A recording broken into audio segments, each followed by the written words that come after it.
This is Bringonthechaos Glizzy for another What If. What if Naruto and Albedo were couples? Before we start, can you like and subscribe for more What If you wanted to request a new series, and if you wanted this fanfic to have full series, please comment 3 hearts and say the fanfic that you wanted. And if you wanted to, see more of this beautiful creator right in the side of me, is Black Spirit 101. Check out his stuff. He's a really good, fan fiction artist. He really make a lot of good fan fiction and a good lemons too. Make sure, read some, probably request some, so that I can make plenty more for you guys to enjoy at home with a cup of tea or cup of coffee, or probably just lying in the bed. So I hope you enjoy. Without further ado, let's just get started.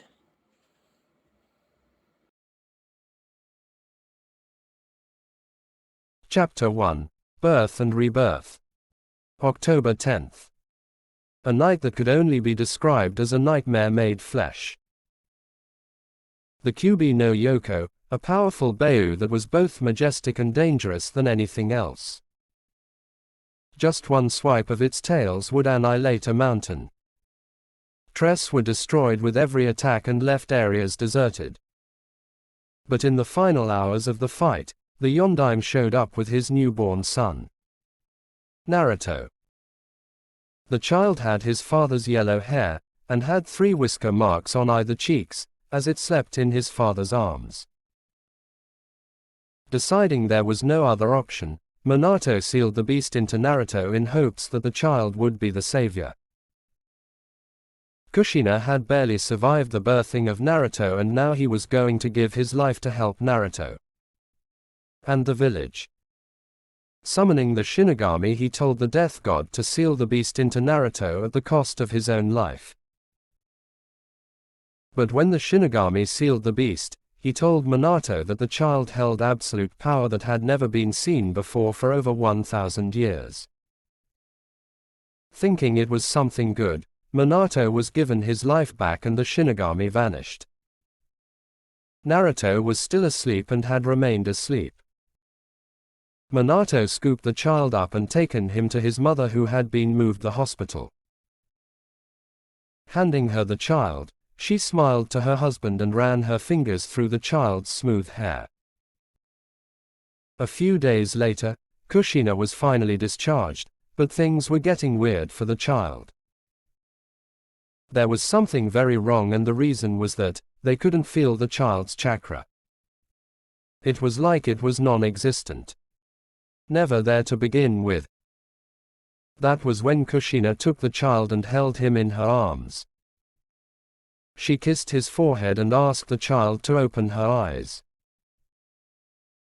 To her horror, when the child obeyed and opened its eyes, the first thing the pair noted was the red glow that came off the child's eyes. And when the eyes fully opened, they gasped in shock. Their son's eyes were replaced with a 5-star symbol with symbols running around it. The child smiled, looked at his parents. But in their faces, the child saw only horror. Giving the child into the orphanage, they left, thinking the child was no more and that the Kyuubi had taken over the body. Kushina was heartbroken and Minato's had turned cold. They vowed on that day, when they walked out the gates of Konoha, to avenge their child and make the Kyuubi suffer for what he had done. That was all Naruto could remember of his childhood. The only thing he could say was what he had been through. The only thing that was the worst thing he had experienced. It had been 9 years since that incident where he opened his eyes and his parents saw what his eyes were. As he walked the streets of the village, people sent glares of hatred and pure malice to the Jinchuriki. Was it his curse to be born what he is? Was it a burden to be alive as a being who had inherited an ancient power that was looked down upon? He knew of the alpha stigma that resided in his eyes. He learned how to hide it, but the power was always there. Stopping and looking to the Hokage mountain, he looked at each face. From the first to the third. There was no fourth face to be found as Naruto used the Alpha Stigma to blow that face up. It wasn't his fault. His power got too out of control and he just so happened to fire it at the statue of his father. Sighing as he walked down the street, he stumbled on some people who were playing, but as they looked at the being of magic, they instantly got up and ran for their lives. Children his age didn't even wish to hang around him, he was a very lonely child. The only person who would care for him was Sasuke's mother, Mikoto Uchiha. She would sneak out of the compound and give him something nice, being warm clothing, some sweets, etc. So here he was, sitting on the swing, in a deserted playground, waiting for the very woman who had ever shown him that he wasn't a monster. 30 minutes passed, and he was starting to worry. 1 hour passed by and Naruto was full-blown worried beyond anything. Getting up off the swing, Naruto made his way to the Uchiha compound. Arriving there he saw the most horrifying thing. Mikoto Uchiha lay at the entrance of the Uchiha compound, a stab wound in her heart, blood pooled around her as she lay there dead. Picking up the body and resting the head on his lap, he looked at her body. "Naruto-kun," she whispered. "Hi. Mikoto-chan. I'm here," Naruto said as tears streamed down his cheeks. "Don't let the darkness claim you," she said with her dying breath. Naruto was now in full-blown tears. He had lost the only person he had ever cared about. The only one who showed him that the villagers were wrong. "So what? People die," echoed the familiar voice in his head. The Alpha Stigma was making contact with Naruto. "No, they must live," said Naruto. "It is the basic laws of the universe. You're born, you live, you die. Death is always in the equation," chuckled the Alpha Stigma. "Shut up, monster," said Naruto as he clutched his head and began to scream. "This is what you are. This who you are. They're just toys. Pawns. A stepping stone to become what you really are and what you will become," said the Alpha Stigma, making Naruto grab his eyes as the Alpha Stigma burned its way to be revealed. And just as the eyes changed to show its true nature, Naruto burst into full-blown laughter. His magic swelled around him as red lightning struck down from the sky that had turned black as night. In the tomb of Nazarick, sitting on his throne as he took care of his 2 adoptive daughters, a skeletal figure rose up as he gasped in shock. A weird-looking maid with a red business suit on came into the room and knelt to the throne. "Ains-sama," he said. "I know. I sensed it too. The Alpha Stigma has been awakened," said Ains as he summoned his staff and walked down the stairs to Demiurge. "What are we going to do? Someone who holds the Alpha Stigma can very easily become a monster if they aren't careful," said Demiurge. "What do we know of the person? Have the Pleiades begun a countermeasure?" asked Ains, now sounding concerned. "Yes. They have. Though with the power of a full-blown awakened Alpha Stigma is something that is a challenge. They estimate the countermeasure will only hold it at bay for no more than 3 minutes," replied Demiurge. "That's not enough time. Let's get moving," said Ains, but was stopped when he felt a hand grab his clothes. Looking back, he saw his little adoptive daughters. One had black hair and 2 crooked horns on her head, with slitted eyes. She wore a white dress with matching heels. The one behind her was another of the adoptive daughters he had. This one had silver straight and blood-red slitted eyes. She wore a purple dress that hung loosely like the other one the black-haired was wearing. "Where are you going, Ain-sama?" asked the black-haired one. "There is a matter of emergency that I must take care of, Albedo." "Take care of your other sister Shaltir while I'm gone," replied Ains. "Hi, Ains-sama," said the girls as they ran to go and play. As the two left the tomb, a giant frost-like monster insect came up to them. Bowing to his master, he looked up to the undead being. "Ains-sama, may I accompany you to where we felt that power? I fear this will be a powerful enemy and collateral damage will follow," said Cocytus. "Very well. Let's go," said Ains, with them making their way out. They had to get there in time. The Alpha Stigma was a powerful piece of work. And in the wrong hands, it will lay waste to everything. Back with Naruto. Laughing like a madman as waves of unholy magic shot off everywhere, Naruto watched in his psycho phase as shinobi poured in to try and suppress him, or in some cases, kill him. But in the end, they were cut down in one fell swoop. "What are you?" shouted one of them as he clutched his arm as blood ran down it. "Monster. Devil. God. Hero. Call me what you will. It matters not. Everything goes back to nothing," said the Alpha Stigma as Naruto kept laughing. Bringing his hands to his eyes, he moved them away, and in his palms were the Alpha Stigma symbols. These he used to channel the power better, in beams or in bursts of controlled magic.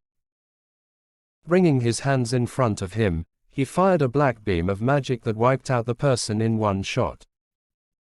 Naruto felt nothing. The laughing just intensified as he fired more and more beams. Buildings were destroyed, people were buried in rubble, and many others were caught in the destructive beams. Konoha was now looking more like a deserted ghost town than anything else. Even the reinstated Thread Hokage didn't even want to go to the battle. But he was forced out of his office when a stray beam hit his home. Running out of the building just as it came down, he looked into the distance at the child that held the power. "Minato and Kushina. You're a bunch of fools," he said as he looked at the destruction one simple person could bring. Just as a beam was fired in the direction of Hiruzen, a person flashed into existence and erected a barrier, preventing the beam from hitting the old man. But the beam was too powerful, so it had to be deflected to the sky, which punctured a hole straight through the clouds. But that hole was soon covered again. "Damn. That is some powerful shit right there," said Ains as steam came off his hand. "Who are you?" asked Hiruzen. "On your knees when speaking to Ain-sama," snarled Nabaril as she glared blood daggers at him. "That's all right, Nabaril. He hasn't known about us. Our objective is the child there," said Ains, pointing at the psycho-phased Naruto. Hiruzen was utterly shocked at what this man had just said. The people in the village called Naruto a demon, a monster, something that had to be purged. Hiruzen never shared these feelings as he pitied Naruto. And now this person just called Naruto a child, instead of something horrible. The Pleiades got into position while both Cocytus and Demiurge kept Naruto busy.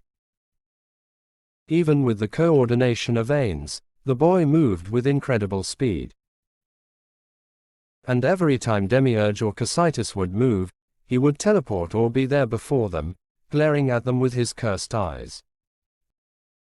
Even Demiurge, who was a demon himself, was scared shitless as he felt he was staring at death itself.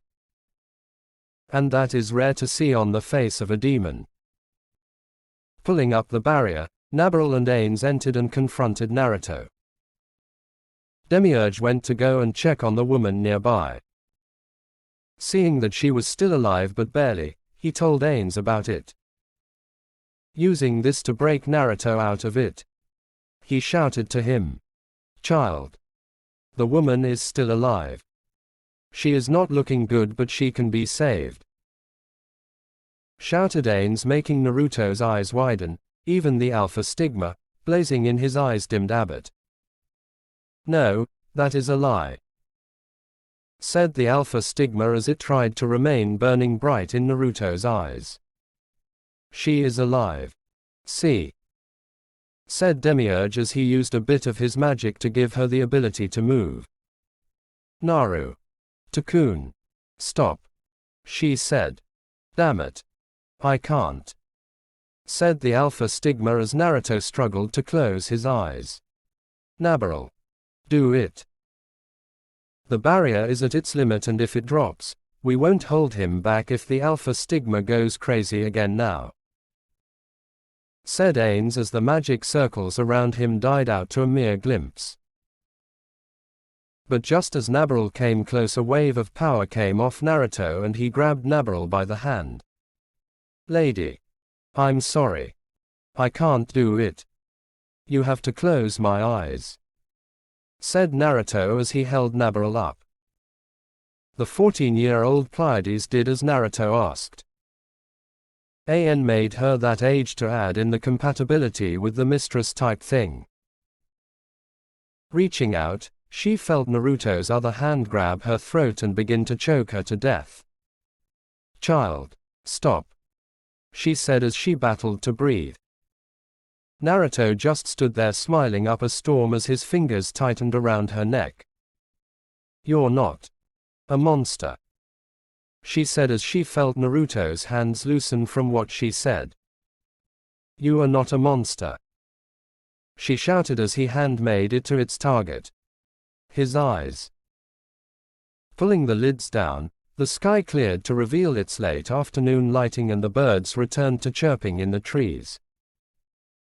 Naruto for his part collapsed and began to sleep. It was just in time as well as the barrier phased out of existence. "Good work. That was too close," said Ains as he walked up to Nabaril who was hold the child close to her bosom. He looked so peaceful while he slept. Hard to believe that as child this age had already gained the immature state of the alpha stigma. Ains then suddenly realized just how much trouble this boy would be in when the alpha stigma matured. Then it dawned on him. Turning to the Hokage, he walked to the old man and said, "You're the leader here, aren't you?" said Ains in a serious tone. "Yes. Do you know what is wrong with Naruto?" asked Hiruzen. "There's nothing wrong with him," replied Ains. "Then what is wrong with him?" asked Hiruzen. "He just is burdened with powerful magic. Not this chakra you have. Magic. It happens when someone is the reincarnation of Reiner Loot," said Ains, making Hiruzen look at him with confusion. Sighing at what was going on, Ains explained. Reiner Loot was the first person to hold the alpha stigma. He was born here in the elemental nations. But he was born with chakra. During a fight he made a deal with Kami for unimaginable power at the cost of having his chakra cords mercilessly ripped out of him. Kami accepted and gave Reiner the ultimate power that dwarfed anything in the world. But with the alpha stigma, he became also the first to inherit magic. A dead form of energy long lost in time. But just as the merging of the alpha stigma was completed, a demon wormed its way into Reiner and corrupted the dojutsu and turned it into a curse. Whenever someone experiences a high concentrated form of anything, be it anger, sadness, hatred, etc., the alpha stigma awakens and they begin their killing spree. Only way to stop if is to close their eyes. But that can only happen if you make it to the person, said Ains. Then why does Naruto have it? Asked Hiruzen. That's easy. So I'll give you the fast version. Just as Reiner died, he cursed the people who scorned him for what he was instead of getting to know him for who he was. And when his body died, the demon left Reiner's body, as well as taking the alpha stigma with him. And with every 1,000 years, someone, be it girl or boy, they gain the power of the alpha stigma when they are born. As well, their chakra cords are non-existent and they have magic. Said Ains. So what's going to happen to Naruto? Asked Hiruzen, fearing for the safety of his surrogate grandson. I will take him in. I will raise him as my own child and I will teach him to at least learn to control the alpha stigma's power. Someday, he may be the light that saves the world. Or the darkness that destroys it. Replied Ains as he walked off and asked Nabaril to take Naruto with them. She complied and lifted Naruto, who was still all asleep, in her arms. He even ordered Demiurge to bring Mikoto along with them, seeing that Naruto had a relationship similar to that of a mother and son. Guess I've got clean-up duty, said Hiruzen as he looked around at his burning village. It was still hard for him to believe that a 9-year-old child could do that. Tomb of Nazarick. Opening the doors to the great throne room, they made their way to one of the many rooms where Naruto would get some rest. Closing the door to the bedroom, he went over to his throne just as his adoptive daughters ran into the room. Apparently they had seen the new addition to their family come in, sleeping in Nabaril's arms, as well as another woman along with Naruto. They watched the woman get taken to a room to get healed while the boy was taken to one of the bedrooms in the palace. Ains-sama. Who was that? Asked Albedo. That is my adoptive son. His name is Naruto. And I will groom him as well to become my successor, said Ains. Does that mean he will become the next king? Asked Cositus, coming in. Hi. He will be my heir. The heir to the tomb of Nazarick, said Ains. This just made Cositus leave the room, thinking on what he would be like if he was in the uncle position. What he would do to the prince. Shaking his head to the frost monster's antics, Ains placed Shaltir and Albedo on his lap. Listen. When the time comes and you are of age, he will be at the age to where I can give him the throne, where he will rule over in my stead, said Ains. Is this what you want? Asked Shaltir. It is. I want Naruto to feel like he is loved beyond anything. Please make this happen for him when he is of age, said Ains, sounding desperate for Naruto to feel loved. We'll do it, said Albedo, making the vampire nod as well. Thank you, said Ains. Chapter 2, Life and Living. Breathing in sharply while shooting his body up to a sitting position, Naruto found himself in a room he had never seen before. The room was a lot bigger than his craptastic one, that's for sure. A fireplace which crackled with red embers, lighting the room in a glowing red feel. A table with various drinks lay ahead of him by the doors that were too big to be called doors acted as the boundary for his room to whatever laid beyond it. Looking around the room, he found it to be quite cozy. He had never been in a room so extravagant as this, but he felt like he belonged here. The bed was extremely comfortable and it was a full king-sized one at that. Bed curtains hung from the top and the curtains were a dark blue color. Hearing the doorknob click, he turned his attention to the door, which slowly opened to reveal Nabaril, the woman who carried him when he was out of it, after she closed his eyes. Ah, glad to see you're awake, my lord, she said as she walked in holding a tray of various foods, ranging from some apples to bread to a glass of water as well.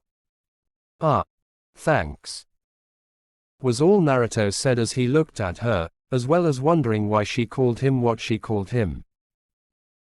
How are you feeling, my lord? She asked as she walked over to him and placed her hand on his forehead to measure his temperature. I'm feeling fine, but...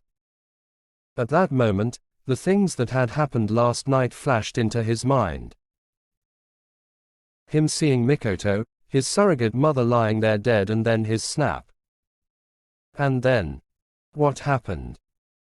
Asked Naruto, looking at Nabaril with a serious tone. You were involved in a serious plight. Your alpha stigma awoke and you tore nearly the entire of your home village apart. You're very lucky that we sensed your power when you went berserk, said Nabaril as she laid the tray down on the bed. And what of Mikoto-chan? Asked Naruto, very concerned. And what of me? Came a voice from the door, catching Naruto's and Nabaril's attention. Naruto's eyes widened at who he was seeing. Mikoto-chan. He shouted as he ran to her and tackled her to the ground, all the while crying and thanking that she wasn't dead. She wore a lovely midnight black dress that came to her ankles and showed off a bit of cleavage.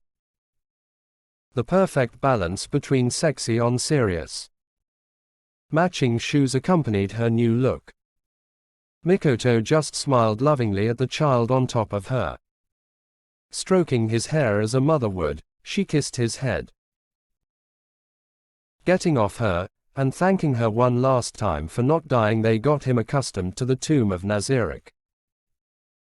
But as he and Mikoto walked in, he hid behind her. There was a man sitting on the throne, while two children ran around playing were seen in the far room. One was Albedo, the other Shaltir. Stopping at what they were doing, they looked to see Mikoto standing there with someone behind her. She smiled while she moved out the way to show Naruto. Ah, glad to see you're okay. How long do you reckon you've been asleep? Asked Ains, who got up from his throne and walked down to them. I think at least a day, said Naruto. Try a whole week, said Ains, making Naruto shoot back at what was said to him. I've been asleep that long, said Naruto, a little shocked. Yes. I'm still surprised that you've been able to hold your body together while being subjected to so much punishment. Magic is not an easy thing, said Ains as he got down to Naruto's level. Magic? Asked Naruto. Ah yes. You don't know what magic is. Magic is the very powerful object a person can wield. But you have to be born with magic. It can't be trained. And you have been born with magic because of the alpha stigma, said Ains as he watched Naruto's eyes widen. You know of the alpha stigma? Asked Naruto. Of course. I am one of the only beings born with magic. And I've been around longer than you to see the alpha stigma in action, said Ains. Will you teach me? I want to learn how to control the alpha stigma, said Naruto. To do that will be asking Kami to be your whore. The alpha stigma is too powerful, but it can also be harnessed. With time, you will be able to learn to use the alpha stigma's power in its fullest, without losing yourself in it, said Ains, making Naruto's eyes burn with fury. Teach me, said Naruto, sounding so eager. You will learn. Just relax, said Ains as he got up and asked Shaltir and Albedo to come over. These are the other two I saved. This is Albedo and Shaltir. They will help you in being friendly with people. Go and play, said Ains as Shaltir and Albedo walked over to him. Hi, was all Naruto could say. Let's play swords, said Shaltir as she handed a wooden sword to Naruto. K. was all he said as they ran out the room, leaving Ains and Mikoto. You think he will learn to control such powerful magic? Asked Mikoto in a tone that was of a mother's. Sure, Naruto wasn't her child, but she shared the beliefs of Hiruzen, where Naruto and the Alpha Stigma were different beings. Too bad Kushina and Minato didn't see that and think Naruto was not their child with those demonic eyes. I'm more worried about the fact of what his body would do should he begin to try and draw out too much magic, said Ains as he looked at Mikoto, who nodded in knowing what he was talking about. I'll begin training him when dawn shows Aro. Ains didn't finish his sentence as a powerful explosion was heard from down the halls. The two reacted at the sound and sprinted to see what was going on. But as they got closer, the sound of psychotic laughing was heard. Shit. Turning down the one hall, they came face to face with seeing Naruto's eyes ablaze with the Alpha Stigma and a seriously injured Albedo lying on the ground, holding her arm which had a very deep cut on it. Naruto's wooden sword was ablaze with lightning and the crackling sound intensified as he lifted the item above his head. Damn it, was all Ains said as he teleported to Naruto and closed his eyes just as the sword descended. The lightning lacing the sword died down and Naruto dropped to the floor like a rock. He looked to be in serious pain and Ains soon felt something dripping off him. Looking on the boy's back, he was horrified to see that Naruto's back was covered in cuts and various injuries. Some were scars that had reopened while others looked to have been inflicted. No doubt from the magic going into a frenzy. But that was when Naruto cried in pain. Ains soon felt steam coming off his hand and looked to see Naruto's eyes were both steaming and they were bleeding as well. Shit. This is not good, said Ains as he created a small portal to communicate with those gathered. Hi, Ains-sama, came the voice on the other side. Demiurge, I need you to do something for me, said Ains to the demon. And what is that, Ains-sama? Asked Demiurge. Prepare a new body, said Ains. But Ains-sama, that would be a tremendous order. Creating a foe or new body will require a large amount of magic. May I ask what it is for? Asked the demon. It is for Naruto. Turns out someone has tampered with his power. And now instead of it growing with him, it's tearing him apart, said Ains as he ran his bone hands along Albedo's injured arm and it healed with a blue glow. I'll get right on it, said Demiurge as he hung up with the portal fizzling out of existence. Why would his magic go on a rampage and nearly kill him? Who would tamper with his magic? Asked Ains to no one. I think I know, said Mikoto, feeling guilty as she had done it before. What is it? Asked Ains. We call it chakra manipulation. When a newborn child is born, some parents tamper with their child's chakra cords or reserves to try and give the child the edge in a fight. I know this as myself and Fugaku did it to both my children. As a result, they become very dangerous. They have abnormally high chakra and a very cocky attitude about everything. I think Kushina and Minato tampered with Naruto's magic thinking they were changing his chakra. And as a result, he is like this, stated Mikoto. Well, they're a bunch of idiots. Now thanks to their playing around with his magic, his lifespan is hanging on a thread.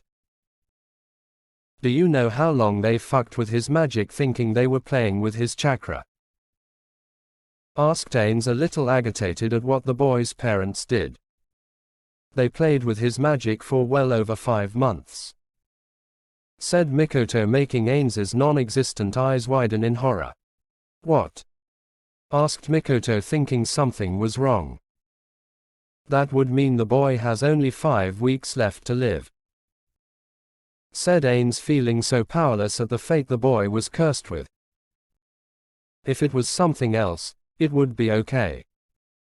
But magic was on an entirely different level than him. What are we going to do? Asked Mikoto, who was also extremely worried for Naruto.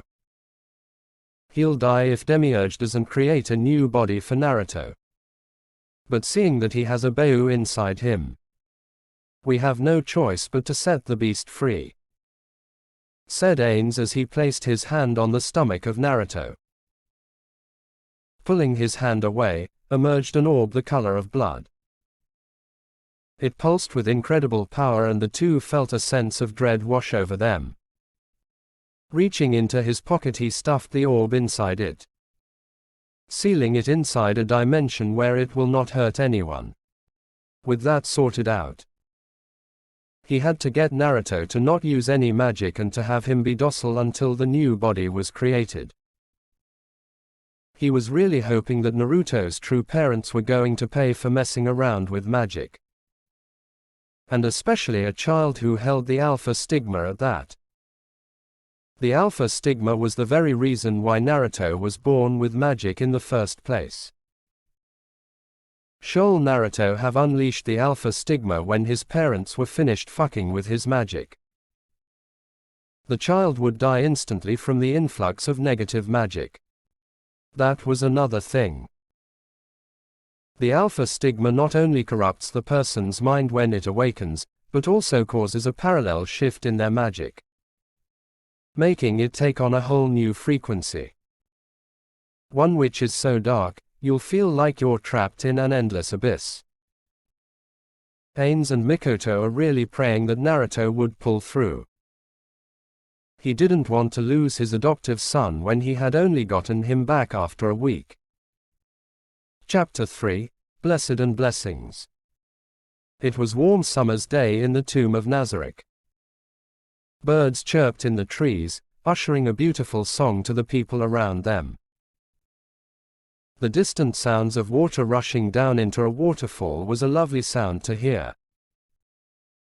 A shadow shot past the lush green forestry area that had been erected by Aura and her brother.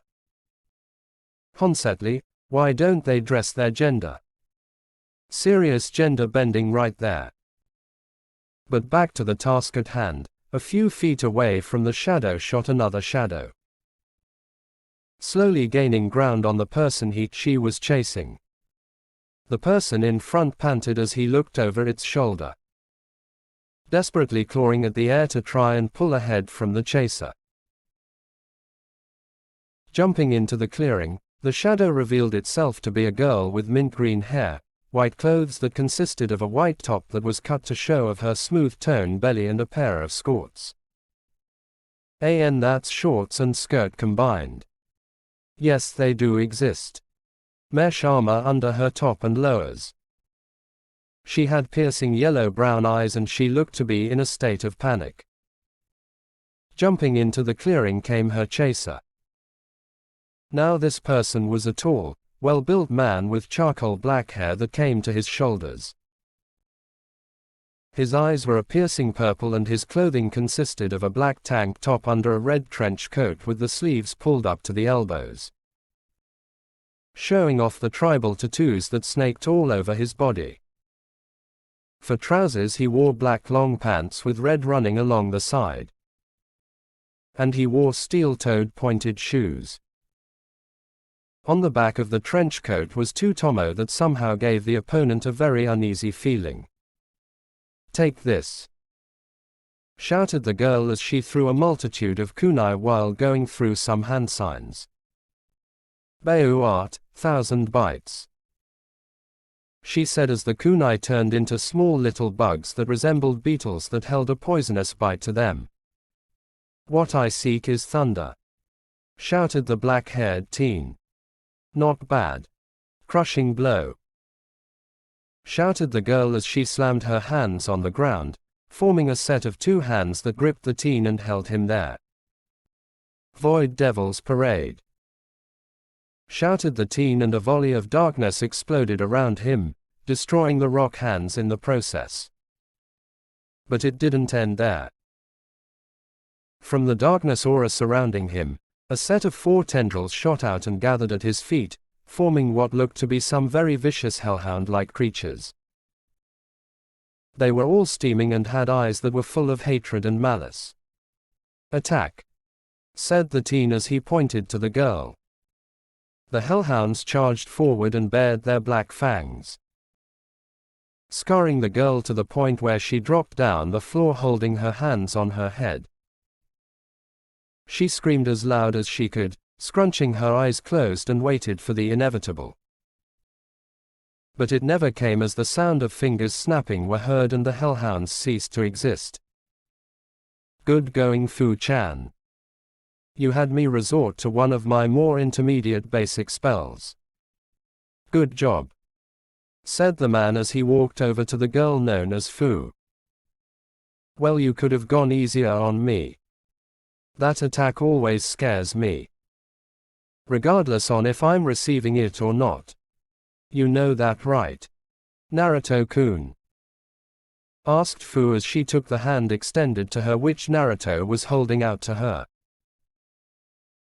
Turning around and making their way back to the tomb of Nazarick, they took a bit of time to do some small talk.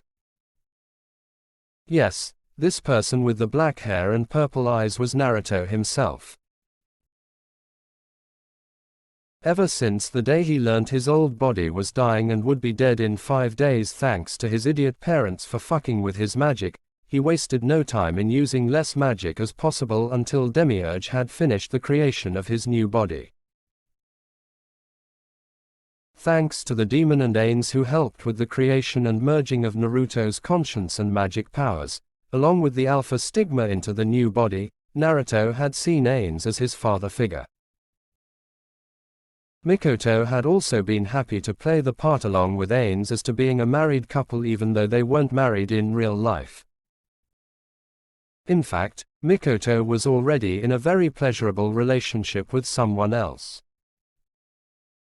It had been over 5 years since that incident with Naruto accidentally triggering the alpha stigma occurred, as well as his new body.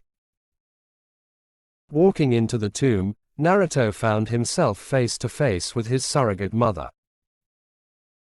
She wore the clothes she had been given by Ains, who felt it appropriate to have some clothes that she'd like. And what she was wearing was a purple dress with black stilettos.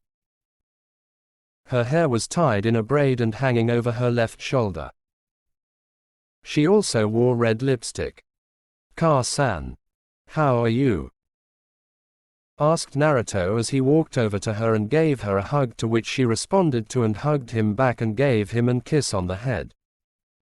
"Naruto-kun, I hope you didn't use Void Devil's Cursed Storm on poor Fu-chan here," asked Mikoto as she looked at the green-haired girl. "I didn't," responded Naruto as he looked at Fu, then to Mikoto. "Good. Because that would have been a pain. Remember what your father, Ains, went through when you first used that spell," said Mikoto, making Naruto cringe in fear. The first time he used Void Devil's Cursed Storm was when he learnt a slightly more higher tier of his magic. He and Ains were training, and when he got into a bit of a panic he accidentally unleashed it in a chaotic form instead of a controlled form. Shaltir, who was watching from a distance, was caught in the wavelength along with Ains. But with Ains he was unharmed considering he was already dead. Shaltir, not so much. They had to remove the darkness from her body little by little, and that took well over 4 weeks to do. Ever since then, Naruto had pledged himself to only use higher tier and advanced magic spells when the time was necessary, or when his friends and or himself were in trouble.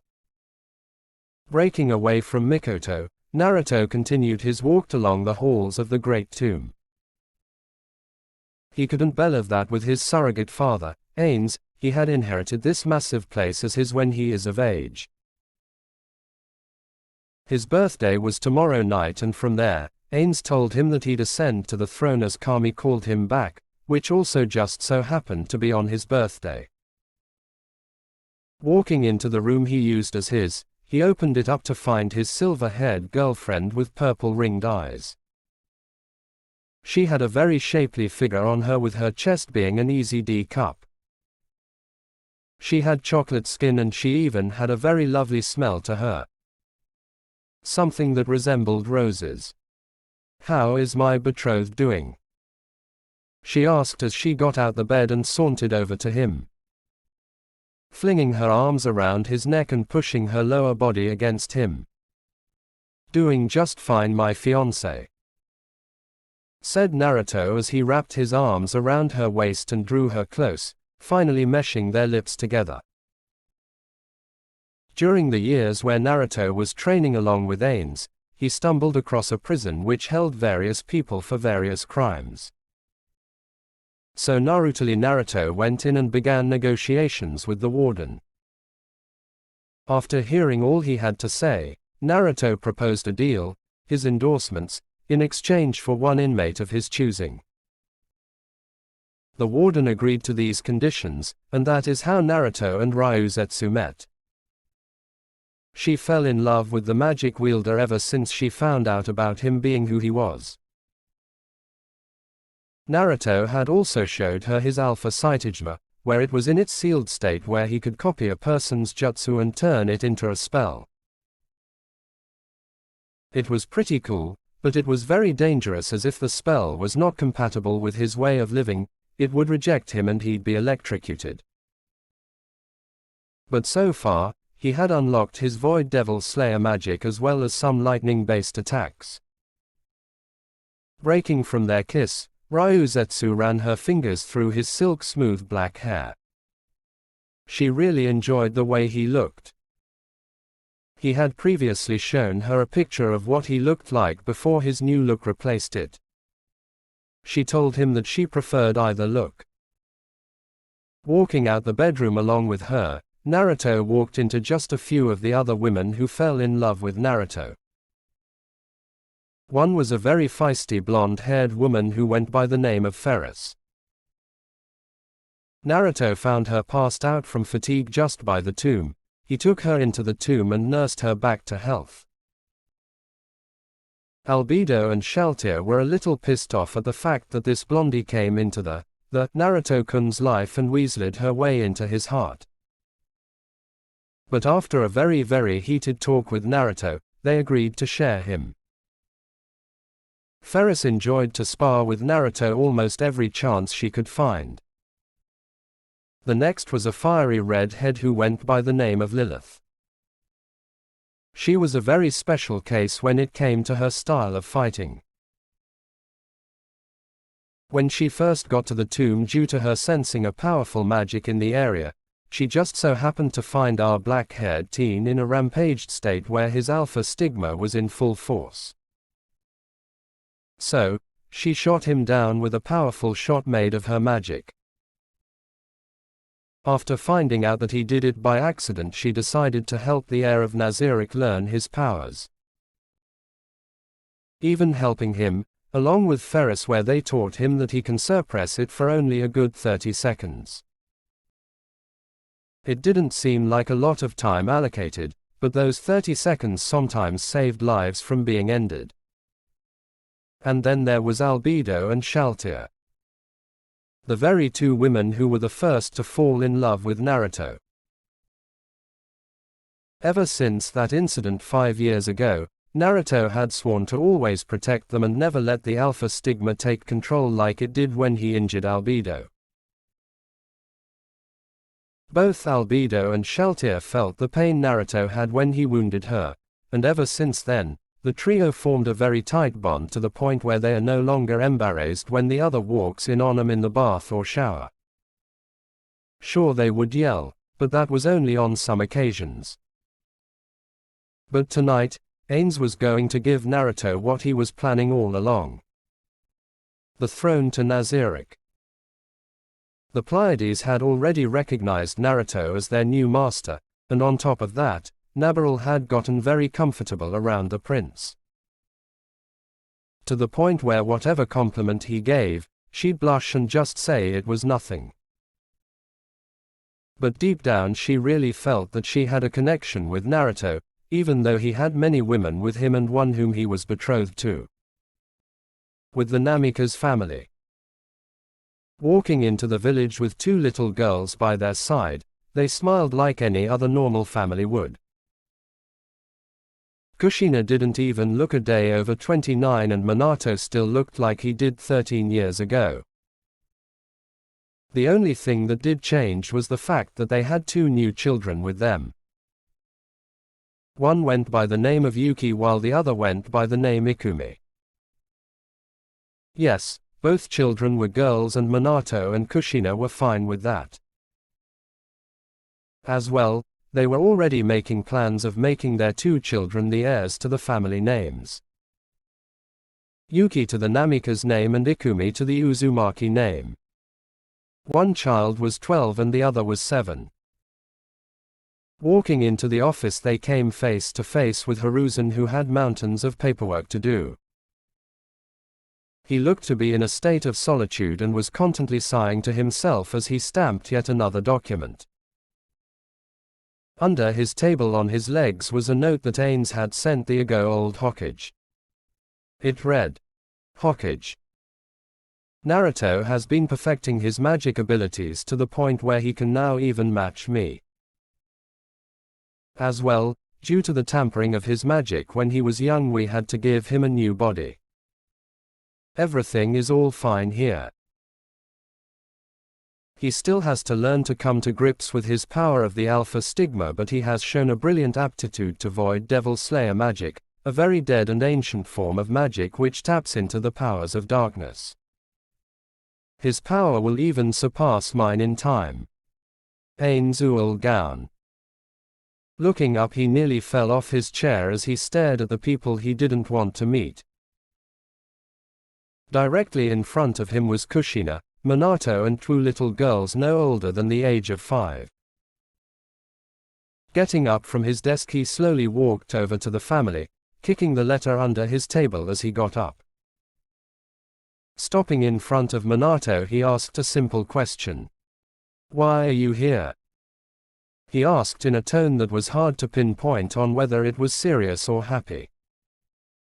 "We're here to take our son back. I trust you got rid of the demon inside him, or probably avenged him," replied Minato, only to get sacked in the face by Hiruzen. Kushina was about to burst out in outrage when Hiruzen glared daggers at her. She just backed away and hid her children behind her, just to be safe if this crazed lunatic was planning on hurting her children. "How dare you? How dare you? You come back after 13 years and all you can say about Naruto is if he was either killed or avenged. What kind of parents are you?" snarled Hiruzen. "We are his parents. But since he has been possessed by that demon, there is only one way to save him. And that is to kill the demon," said Minato as he fixed his bleeding nose. "If you were his parents, you'd love him regardless. How can you do something like that?" asked Hiruzen, now sounding to be a father figure. "You say that like he was your own child," said Kushina, stepping in. "That's because I treated him as such. Myself and Mikoto-san did," stated Hiruzen. "Mikoto-chan is here. Well, let's go meet her," said Kushina, now getting happy at seeing her friend. "Not a good idea." Mikoto left the village along with Naruto and some other people. "I believe she is acting as his mother now," said Hiruzen with a smirk adorning his face. "That demon is probably manipulating her. We must kill that monster," said Minato as he and his family ran out the house in search of the monster who wasn't one. Sighing as he sat back in his chair, he pulled the letter from under his desk and went back to just staring at it. He sure missed that knucklehead. Despite him having such a curse placed on him, he was always happy. Naruto-san. Please be okay, said Hiruzen as he placed the letter in his drawer at his desk. With Naruto. It was now late afternoon and the people of the tomb of Nazarick and various other neighboring countries that chose to ally themselves with them were found in the throne room where they waited for the future overlord of the tomb of Nazarick. In the crowd standing by Ains at the throne we find Shaltir and Albedo standing there. Albedo wore a dress that was full black that really brought out her figure along with her wings. The only contrast that was there was the horns on her head. Shaltir wore a purple dress that came to her knees that was very fitting on her. Her hourglass figure was very impressive along with her overall figure. Her long silver-white hair was now seen sweeping down her right shoulder and she held herself with a confidence that was pretty impressive. They didn't have to wait long as the doors flew open and Naruto was found walking in with 3 women and a man alongside Mikoto. Both Albedo and Shaltir's hearts burst with excitement and love. Ferris, who was snacking on some dango she had smuggled in, turned and gulped down the dango in her mouth as her eyes landed on the 4 that entered. The man wore such very regal clothing that was taken directly from a Victorian style of clothes. The predominant color was a dark purple and his hair was a mess of black. The only difference that you could say was not human about him was the fact that his eyes were red and slitted, as well as the set of canines jutting out his top lip. Naruto was seen walking along with his fiancée Ryuzetsu. While he wore a nice blue trench coat that had the sleeves pulled down, hiding his tribal tattoos, which just so happened to be a side effect of the awakening of his Void Devil Slayer magic. He also wore a white collared shirt that was unbuttoned at the top. He wore the same pants that matched his trench coat and his shoes were a nice black that he saved for special occasions like these. Ryuzetsu wore something similar to her Naruto-kun.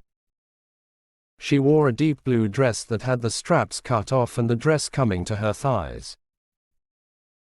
Her hair was tied up in a Heim style and she wore matching high heels. Everyone gathered parted ways for the royal prince and bowed to him as he walked up to his father. Ains Uul Gown. Getting to the bottom of the stairs, Naruto along with the man, his surrogate mother and his fiancé dropped down to their knees and bowed to Ains. They then watched Ains get up from his throne and walk down to the bottom of the stairs. The people who were bowing got back up and watched as Ains placed his hand on Naruto's shoulder, making the prince look up at his father. Naruto, on this day, you turn 16. From this day onwards, you will forever be the ruler of the tomb of Nazarick. Lead them into prosperity or lead them to ruin is up to you. But keep in mind, a ruler is there to always lead by example, said Ains. I'll do my best to make you proud of me, too-san, said Naruto as Ains nodded his head. Everything he had taught Naruto had been completed at last. There was nothing left to teach him. Standing up as Ains instructed him to, the populace watched on as Ains told Naruto to now take his rightful place on the throne. Every step gave Naruto the feeling of absolute fullness. Like this was what he had been waiting for this whole time. Finally reaching the throne, he turned around and sat on it. At that moment the people cheered for the new ruler.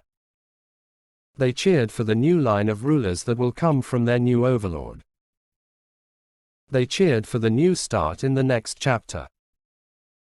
Talking amongst themselves, Naruto mingled with the crowd that had accepted him and welcomed him as their new king. They hoped he'd give them a new start and hear some of their business opportunities. Naruto told them that he'd hear them all out and that he'd be giving it everything he had. Walking over to Mikoto and the man with her, He smiled as he approached them. Mikoto turned to Naruto and too smiled as she brought him into a hug. "How are you doing, Naruto-sama?" asked the man. "I'm doing good, Kurama," replied Naruto. Yes, this man was the Kyuubi no Yoko, as well as Mikoto's lover. When Ains and Demiurge felt that the time had come to where Naruto would have to fight the great beast, they set it in a secluded area where he fought the beast. Using multiple spells and abilities to succumb the beast, Naruto eventually won and Kurama swore absolute loyalty to Naruto, becoming Naruto's first summon. The tomo on his back was living proof of that. A few years after Naruto's victory over Kurama, he found both Mikoto and Kurama having sex in one of the rooms. She was found in the missionary position while the legendary beast plowed her to no end. Naruto accepted this fact and soon enough, Mikoto and Kurama fell in love with each other. And on top of that, Mikoto was now pregnant with Kurama's child. The first child to be born Hanyu from one of the Beiyu. They partied on and on until Naruto felt he had had enough partying and walked to his room in a very drunk state. Halfway he met up with Albedo and Shaltir, who wanted to give the new king a present. Thinking it was something different, they made their way to Naruto's room, where the sounds of moans and groans echoed through the night as Naruto had sex with Shaltir and Albedo non-stop.